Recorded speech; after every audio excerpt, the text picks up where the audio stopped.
Salve Regina, Mater misericordiae, vita dulcedo, et spes nostra salve. A te clamamus,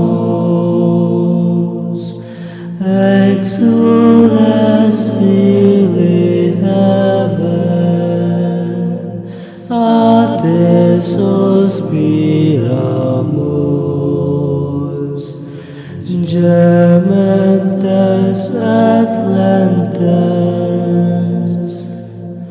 in hac lacrimarum vale. Ea ergo advocata nostra,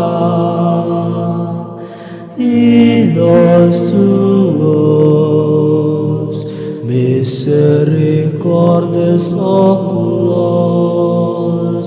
ad nos convertit.